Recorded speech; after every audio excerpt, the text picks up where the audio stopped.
So continuing to where we left yesterday, now we will have a look at structures. So just like the Go arrays allows you to define variables that can hold several data items of the same kind. Structure, on the other hand, is another user-defined data type available in Go programming, which allows you to combine data items of different kinds into a single unit. So structures are used to represent a record. Suppose you wanted to track or you want to keep track of the employees in an organization. You might want to track the attributes like the employee name, the employee phone number, etc.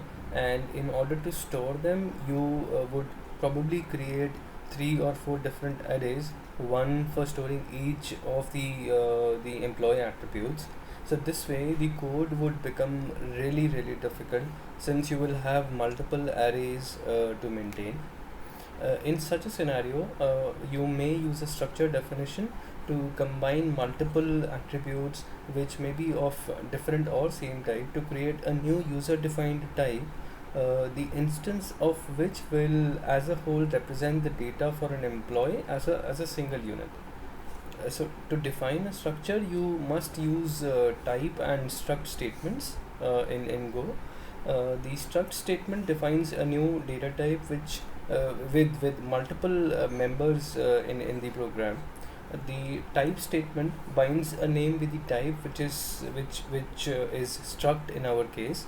The format of the struct statement is shown on the screen. So you use the type keyword followed by the structure variable name that you or the structure the name of the structure basically, followed by the struct keyword, and inside curly brackets you have the member variable definition. So creating structure variables and accessing structure members. So once a structure type is defined, it can be used to declare variables of that. I mean, you can use the declared structure type to create variables out of it, and the syntax for doing the same is shown on the screen. So and this is an example that you can have a look at.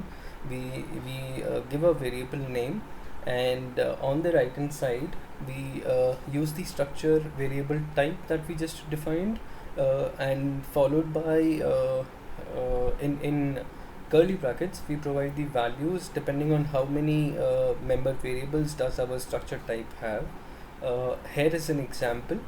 So we create an employee one structure variable here, and the structure definition or the structure type is employee, and we provide the values to the fields which are part of the structure variable. Next, to access structure members, what we do is we use the member access operator or the dot operator. We also call it the period operator. The member access operator is coded actually as a period between the structure variable and the structure member that we wish to access. So even if you don't follow this pretty well, so we'll have a look at a code demo now. So to make and that would make things more clear for you.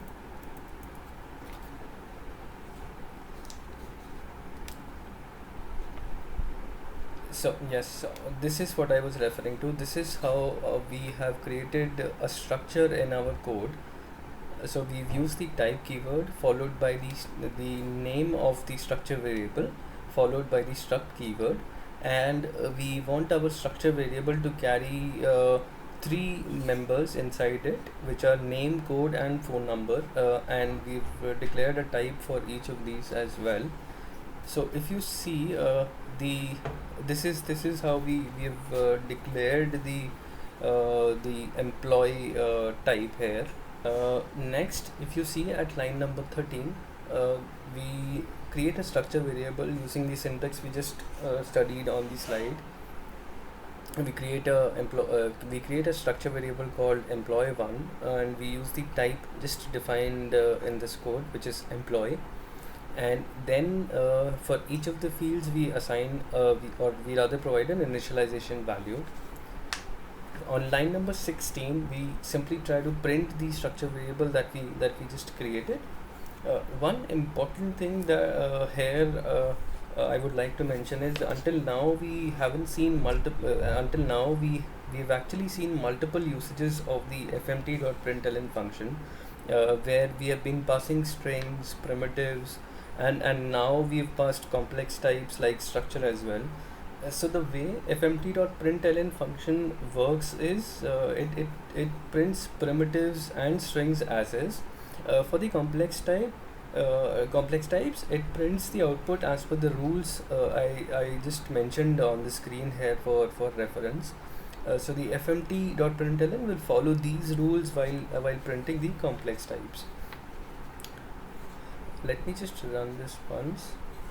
Yes. So if you see the output for line number 16, you would see this as the output. Since our member variables inside the structure have a value of ABC 1 2 3 4 5 and 1 2 3 4 5 6, so the output that we see is this, which matches this rule, since we had passed a structure variable to the fmt.println. On line number 26, we create our second structure variable, but this time we do not pass the field. If you notice closely, we haven't provided the field names, we just mentioned the values. So Go would automatically assign the first value to the first field, second value to the second field, and so on until the last value, which is assigned to the last field in the same order. So if you follow this notation, you cannot skip a value. You will have to have a number of values equal to the number of members that you have in the structure definition.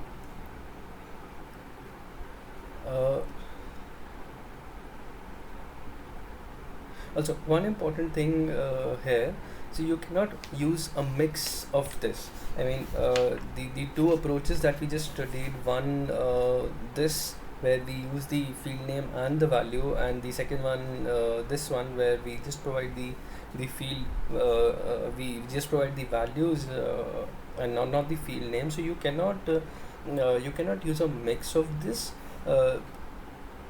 If you try doing it, it would be a compiler error. So if I uncomment this line, this is going to be a compiler error for me. So as we just studied, in order to access the members of a structure, you can use the period operator, and you can use this operator in both contexts, read as well as write to the members of the structure. So on line number 33 and 34, if you see, we just created another structure variable called employee4, and we are accessing the name and the code properties of this employee4 structure variable. We are assigning values to it. Yes, and we've used on these lines, we've used the period operator to access the members in the write context. You could also use it if you have it on the right hand side of the equals to or any other operator.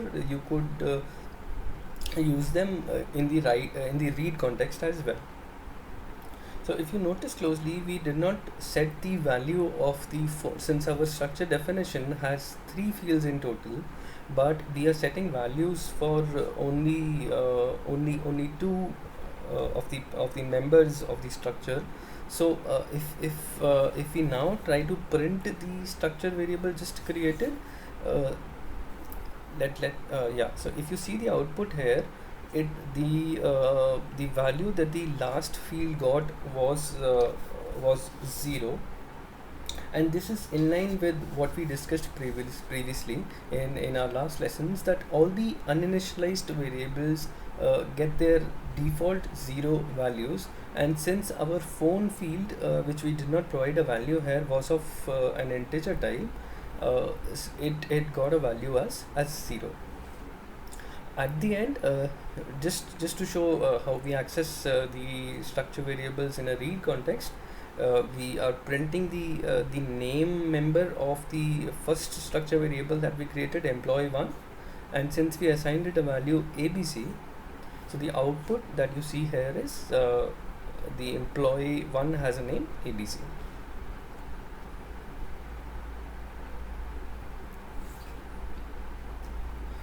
Next, passing structures to functions. So you can pass a structure as a function argument in a similar way as you pass any other variable or pointers.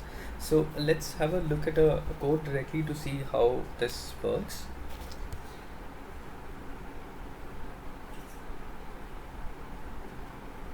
So if you see at line number 40, we declare a function which, instead of taking a primitive type like int, float, boolean as an argument, which we have been using until now, it takes the same structure type as input that we just had a look at in the previous program. So we have that definition here as well.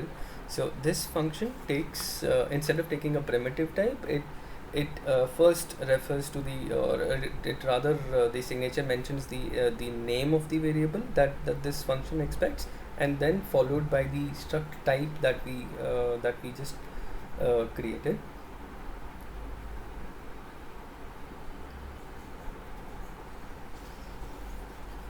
So if you see the function definition, or the things which this function does, is it simply prints all the members of our or rather, or it prints all the members of the structure variable that has been passed to this function as an argument.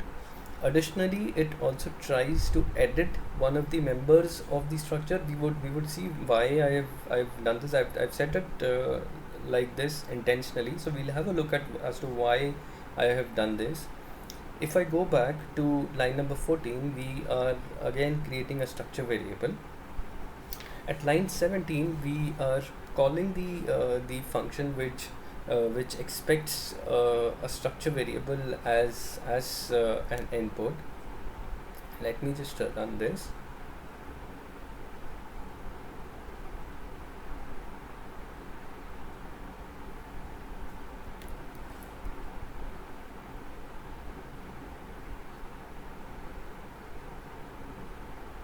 So if you see the output, the first segment of the output shows, or rather prints the, since this is the first function we invoke, which prints all the data members, or all the members of the structure variable. So the output that we see on the screen is all the members of the structure variable that we passed to this function get printed on the screen. So after that, if you had followed the function properly, I mentioned, or rather I added a line here where I was trying to set, or rather change the value of one of the properties of the structure variable we passed as an argument. So since we were changing it here, and if we try to print the structure variable again after the function call has executed, see the output that you see is still ABC 1 2 3 4 5 1 2 3 4 5 6, which matches our structure variable content prior to the, prior to we made changes inside the function. So so if you see at line 46, we tried making a change to one of the structure, we tried changing one of the structure properties, but at line number 22, when we again printed our structure, the changes did not reflect back, and the reason is that structures are by default passed by value. So if you wanted to pass structure variables by reference, pointers come to our rescue. So if you see line number 27, it shows the syntax for creating pointers to structures. So it is actually the same syntax, just the type that changes from a primitive to our structure type. At line number 28, we are assigning the address of the structure variable that we just created, and we are assigning it to our pointer that we just created. At line number 31, we are passing our pointer variable to a function which expects a pointer to structure as input. And if you see the function on line number 50, nothing much has changed. Even this function prints the employee attributes, or rather the structure attributes. uh, just just notice one small change, that there's a extra asterisk sign added here in the argument that the function declares, which indicates to the compiler that this function expects a pointer to a structure rather than a structure variable directly. So it this function also prints the structure properties, or the structure members, and after printing, it edits, or it changes one of the properties called the name on the reference that we just passed. So since when the function executes and the data that it received in the structure variable was abc 12345 12345 it prints the output like this, post which the function tries to edit one of the properties in the structure variable. And since after the execution we print the structure, or rather the structure variable back, when we print it, the output that we see now is xyz 12345 12345 since we had changed one of the properties of the structure variables inside the function, which expected, or rather we had passed a reference to our employee one object to this function. So yes, since this was called by reference, the changes that this function made to the variable passed it to it as a reference, the changes were reflected back in the caller function as well.